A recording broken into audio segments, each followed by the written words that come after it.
Bismillahirrahmanirrahim. Assalamualaikum warahmatullahi wabarakatuh. Waalaikumsalam warahmatullahi wabarakatuh.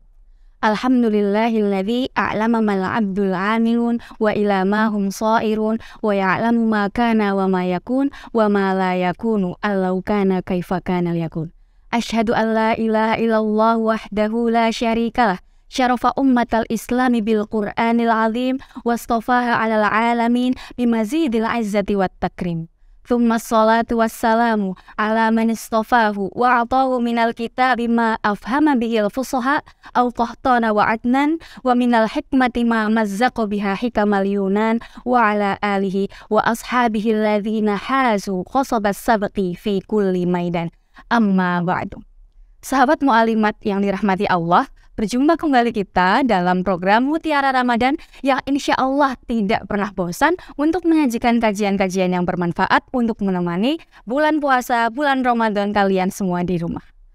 Pada hari ini, saya bersama dengan narasumber kita semua yang senantiasa kita tunggu setiap harinya, yaitu Ustadzah Rina Farihah. Saya sapa dulu. Assalamualaikum warahmatullahi wabarakatuh. Waalaikumsalam warahmatullahi wabarakatuh. Sudah siap Ustadzah untuk menyampaikan hari ini? Terima kasih Ustadzah Tasya. Oke, alhamdulillah. Jadi saya sudah bersama dengan narasumber kita yang insya Allah akan menyampaikan tentang membaca Al-Quran dan keutamaannya. Oleh karena itu, kita perlu tahu ya teman-teman semua bahwa bulan Ramadan ini adalah bulan di mana siang hari dinilai ibadah, malam hari dinilai ibadah, ketika kita bisa memanfaatkan waktu sebaik-baiknya. Salah satunya adalah dengan bagaimana muamalah kita dengan Al-Quran. Bahkan tidak hanya membacanya saja yang mendapatkan pahala, karena dengan mendengarkan murotal Al-Quran, kemudian membaca, menghafalkan, mentadaburi isinya dengan membaca tafsirnya, itu juga mendapatkan banyak sekali ganjaran dari Allah Subhanahu wa Ta'ala. Tentu saja kita sebagai umat Islam tidak mau melewatkan pahala-pahala yang ada di bulan Ramadan. Namun, mungkin ada beberapa dari sahabat-sahabat mu'alimat di luar sana yang belum bisa membaca Al-Quran dengan lancar. Bagaimana dengan pahalanya? Nah, kita kulik bersama, kita simak bersama dari narasumber kita dan kita temukan jawabannya kepada Ustadzah Rina Farihah. Saya persilahkan. Terima kasih. Sebelumnya, Assalamualaikum warahmatullahi wabarakatuh. Waalaikumsalam warahmatullahi wabarakatuh. Alhamdulillahilladzi an'amana bi ni'matil iman wal Islam. Asyhadu an la ilaha illallah wa asyhadu anna Muhammadan abduhu wa rasuluh. Allahumma sholli ala Muhammad wa ala alihi wa ashabihi ajma'in. Amma ba'du. Alhamdulillah, pada kesempatan kali ini kita masih dipertemukan dalam keadaan sehat walafiat. Nikmat sehat, nikmat iman, nikmat Islam ini harus senantiasa kita syukuri. Karena dengan mensyukuri atas segala nikmat yang telah Allah berikan, maka nikmat itu akan tetap selalu ada pada kita dan insya Allah akan semakin bertambah. Allah Subhanahu wa Ta'ala berfirman, la in syakartum la azidannakum wa la in kafartum inna adzabi lasyadid. Itulah janji Allah. Oleh karena itu, marilah kita senantiasa bersyukur atas segala nikmat yang telah Allah berikan. Salawat dan salam semoga selalu tercurah pada junjungan kita Nabi Muhammad sallallahu alaihi wasallam. Qala Allah Ta'ala fil Qur'anil Karim, a'udzu billahi minasyaitonir rajim. Bismillahirrahmanirrahim. Walaqad yassarnal Qur'ana lidzikri fahal min mudzakir. Dan sesungguhnya kami telah mudahkan Al-Quran itu untuk menjadi pelajaran. Adakah yang sudah mengambil pelajaran? Sahabat mu'alimat, Al-Quran diturunkan sebagai petunjuk untuk seluruh umat manusia. Oleh karena itu, membaca Al-Quran, mempelajari Al-Quran, dan mengajarkan Al-Quran itu semua bernilai ibadah. Dan bahkan kita menjadi umat yang terbaik. Rasulullah Shallallahu Alaihi Wasallam bersabda, khairukum man ta'allamal Qur'ana wa 'allamahu. Sebaik-baiknya kalian adalah orang yang mempelajari Al-Quran dan mengajarkannya. Jadi kalau ingin menjadi umat yang terbaik, tidak hanya cukup kita membaca saja ataupun kita belajar saja, tetapi kita juga harus mengamalkan atau mengajarkannya kepada orang lain. Dan alhamdulillah di Madrasah Mu'alimat ini santri-santrinya atau siswa-siswanya semuanya sudah terbiasa melakukan 3 hal tersebut. Di kelas mereka belajar Al-Quran dan hadis, kemudian di asrama ataupun di kelas sebelum pelajaran mereka juga membaca Al-Quran, dan selanjutnya mereka punya program-program khusus di mana mereka harus mengajar di lingkungan terdekat dengan mereka, misalnya di musola ataupun di lokasi-lokasi yang memang sudah ditentukan oleh tim dari Madrasah Mu'allimat Muhammadiyah Yogyakarta. Selain sebagai petunjuk, Al-Quran datang membawa keberkahan. Kenapa dikatakan membawa keberkahan? Karena banyak sekali kebajikan ataupun kebaikan yang terdapat di dalam Al-Quran itu sendiri. Salah satu di antaranya adalah di dalam Al-Quran itu membahas tentang ilmu pengetahuan. Contoh yang ada di dalam Quran surat Yunus ayat 5. Saya bacakan ya. A'udzubillahi minasyaitonirrajim. Bismillahirrahmanirrahim. Walladzi ja'ala asy-syamsa diya'a wal qamara nuran wa qaddarahu manazila lita'lamu adadas sinina wal hisab. Yang artinya, dialah yang menjadikan matahari bersinar dan bulan bercahaya, dan dialah yang menetapkan tempat-tempat orbitnya. Sahabat Asya, kalau ada, saya ngutip tadi Quran surat Yunus ayat 5 yang menjelaskan tentang orbit, terus kemudian bulan bersinar, bulan bercahaya. Kira-kira itu kalau sahabat Asya ingat pas pelajaran itu, kira-kira pelajaran apa itu? Ilmu falak dan hisab. Ilmu falak dan hisab. Kalau saya sendiri ingatnya adalah ini pelajaran IPA waktu iya. Ada revolusi bumi, revolusi matahari, revolusi bumi, revolusi bulan, bumi, matahari, dan seterusnya. Itu saya udah agak lupa ya. Intinya ternyata Al-Quran itu jauh lebih dulu mengajarkan tentang ilmu tersebut dibandingkan apa buku-buku yang keluar setelah itu ya Ustazah ternyata. Nah, ada lagi Ustazah yang lebih menarik lagi yang tolong dibuka Quran surat Al-Furqan ayat 53. Itu juga tentang ilmu pengetahuan. Di Quran surat Al-Furqan ayat 53, wa huwal ladzi marajal bahraini hadza adbun furatun wa hadza milhun ujaj wa ja'ala bainahuma barzakhan wa hijran mahjura. Dan dialah yang membiarkan dua laut mengalir berdampingan, yang ini tawar dan segar dan yang lain sangat asin lagi pahit. Dan dia jadikan antara keduanya dinding dan batas yang tidak tembus. Oke, ya. Al-Quran itu diturunkan sudah lebih dari 14 abad silam. Namun para ilmuwan baru menggali tentang materi yang terdapat di dalam Al-Quran baru beberapa dekade ini, dan untuk menemukan laut dua warna tersebut butuh waktu yang cukup lama. Dan ternyata letaknya di mana? Letaknya di Selat Gibraltar. Letak Gibraltar nanti coba dicek di di peta letaknya Gibraltar itu di mana. Yang jelas itu memang ada dua warna disebutkan di dalam Al-Quran, dan laut itu memang benar-benar warnanya berbeda dan mereka seperti ada sekat dalam dinding. Luar biasa, memang Al-Quran itu memberikan informasi yang luar biasa terkait dengan ilmu pengetahuan. Selain pengetahuan atau ilmu pengetahuan yang tadi disebutkan dalam Quran surat Yunus dan Quran surat Al-Furqan, ada lagi hikmah-hikmah kejadian umat-umat terdahulu yang bisa kita ambil hikmahnya. Contohnya, sekelompok pemuda yang dia berpegang teguh pada ajaran tauhid. Masih ingat peristiwa Ashabul Kahfi? Ya. Dia akhirnya bersembunyi di dalam gua, dilindungi oleh Allah dan ditidurkan lebih dari 300 tahun, sehingga dia terbebas dari kezaliman seorang pemimpin yang ingin menangkapnya. Nah, tetapi sebaliknya Al-Quran juga memberikan informasi kepada kita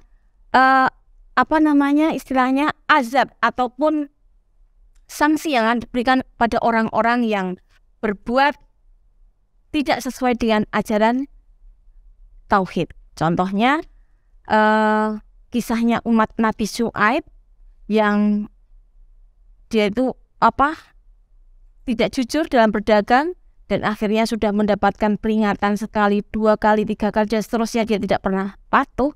Akhirnya dia diazab dengan hawa yang sangat panas. Itu terjadi pada kaum Madian dan Aikah. Sahabat mu'alimat, banyaknya kebaikan-kebaikan yang ada di dalam Al-Quran ini membuat kita itu selalu termotivasi untuk ingin belajar dan mengkaji Al-Quran.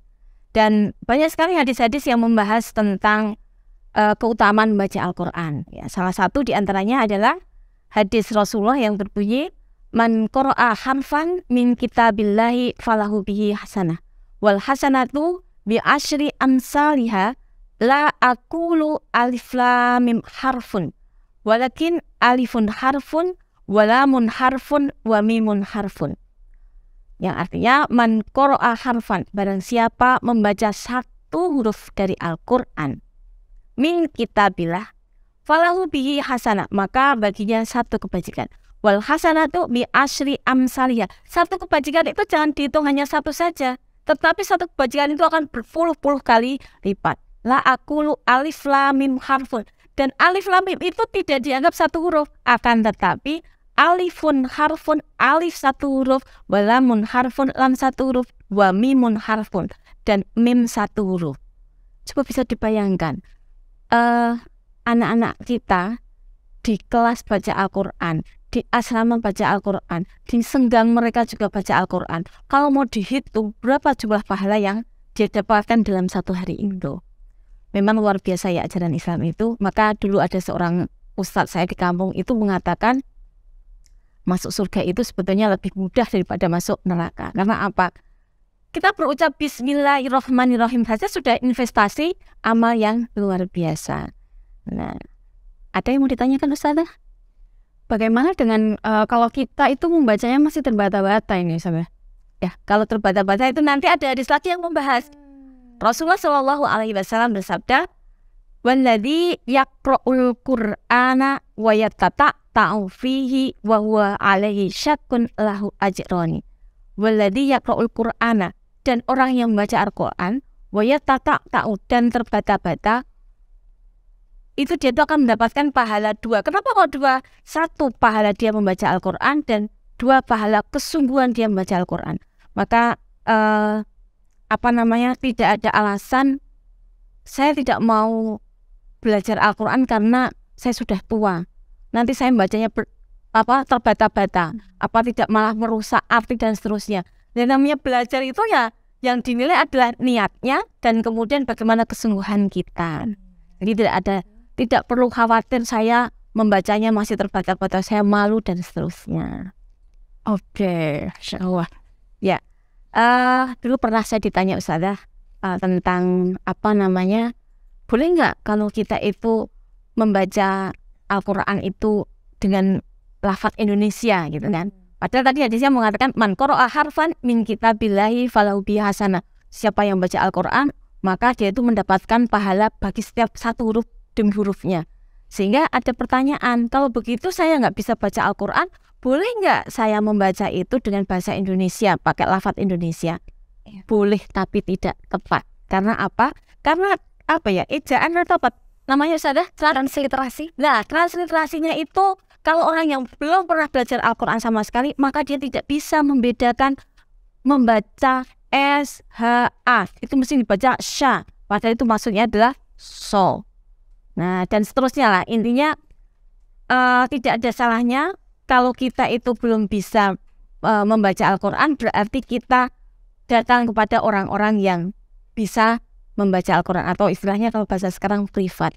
Dalam Al-Quran yang dikatakan bahwa fas'alu ahla dzikri in kuntum la ta'lamun. Apabila kamu itu tidak tahu, maka bertanyalah pada orang yang tahu. Intinya begitu saja. Ustazah, berarti bahwasanya kalau kita membaca Al-Quran adalah investasi ya. Investasi kita untuk mendapatkan pahala sebanyak-banyaknya. Membaca nggak lancar saja dapat 2 pahala, apalagi membaca lancar. Membaca lancar dan kita antusias selalu antusias bersemangat untuk membaca, nanti ada istilahnya pahala atau riwayat tersendiri. Rasulullah Shallallahu Alaihi Wasallam bersabda, al-mahiru bil Qur'ani ma'as safaratil kirobil baroroti.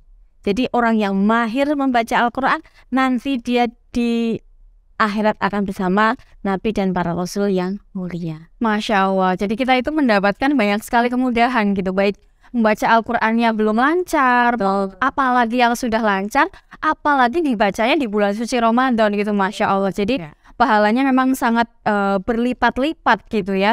Meskipun tadi juga sudah dijelaskan ketika kita membaca Latinnya gitu kan, transliterasinya sebenarnya mungkin tidak mengapa ya, tetapi itu akan mengurangi mengurangi salah. Karena kalau salah makhorijul hurufnya bisa jadi nanti salah artinya. Salah arti. Himar dan himar itu sudah berbeda. Satunya jilbab, satunya daudah. Jadi memang lebih baik kita itu belajar membaca Al-Quran meskipun dalam membacanya itu masih terbata-bata. Karena sebuah ilmu itu, saya pernah mendengar kaidah Arab ya, al-ilmu yukta walayati. Ilmu itu didatangi, bukan datang sendiri. Jadi kalau kita memang mau lancar membaca Al-Quran, kita harus berusaha untuk terus gitu kan. Kalau bahasa Jawa itu melanyahke setiap hari gitu kan, baca Quran setiap hari. Nanti boleh dicek di masjid-masjid di desa-desa itu, udah sepuh-sepuh, usianya sudah lebih dari 60 tahun, tapi dia tetap semangat untuk membaca Al-Quran. Dan dia tidak pernah berusaha untuk membaca yang Latin atau pakai ejaan bahasa Indonesia itu. Mereka tetap belajar dengan menggunakan buku metode Iqra. Ya, kalau sekarang ini untuk belajar Al-Quran itu tidak seperti zaman saya dulu ya. Zaman sekarang itu semuanya dipermudah. Kalau zaman saya dulu itu kan metodenya masih sangat sederhana sekali. Kalau kita kenal dengan istilahnya metode zaman dahulu, yaitu pakai alif fathah, alif fathah, alif kasro, alif doma, a, i, u. Bisa dibayangkan itu 2 tahun belum tentu bisa baca Al-Quran. Nah, anak-anak sekarang ini pakai metode Iqra itu langsung a, ba, ata. Dalam waktu hitungan tidak sampai setahun, mereka sudah bisa masuk membaca Al-Quran dengan lancar seperti itu. Ya, banyak terima kasih kepada AMM ya yang sudah membuat metode Iqra itu yang saya pakai seluruh Indonesia, bahkan dunia juga. Jadi memang tidak ada alasan ya Ustazah untuk kita tidak berusaha untuk lancar dalam membaca Al-Quran. Syukur-syukur tambah baca artinya dan mentadaburi. Iya, betul. Dan ada lagi hadis yang masih terkait dengan keutamaan membaca Al-Quran, yaitu hadisnya berbunyi, Iqra'ul Qur'ana fa innahu ya'ti yaumal qiyamati syafi'an li ashabihi. Bacalah olehmu Al-Quran karena dia akan datang bagi para pembacanya. Selain hadis yang sudah disebutkan tadi, ada lagi hadis tentang keutamaan membaca Al-Quran yang berbunyi, Iqra'ul Qur'ana fa innahu ya'ti yaumal qiyamati syafi'an li ashabihi.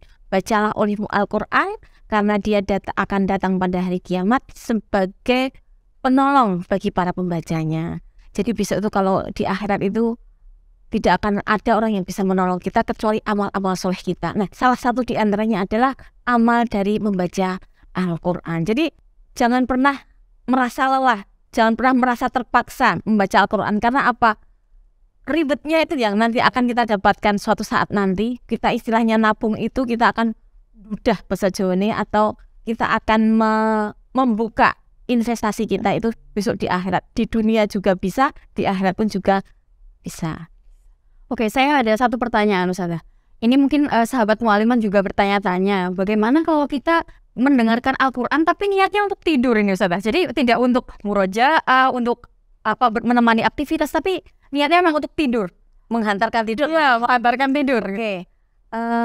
Dalam Al-Quran itu kan ada ayat yang mengatakan wa idza quri'al qur'ana fastami'ulah. Apabila dibacakan Al-Quran maka dengarkan. Jadi intinya kan tidak ada batasan saya mendengarkan Al-Quran itu hanya sebatas saya di kelas atau saya di masjid, tapi di mana saja. Bahkan ketika kita mau tidur, daripada kita ngalamun, daripada kita memikirkan hal-hal yang tidak baik, itu sebaiknya kita malah justru mendengarkan murotal dari Al-Quran. Dan ketika kita tidur itu tidurnya insya Allah mimpinya nanti mimpi yang indah-indah. Masya Allah.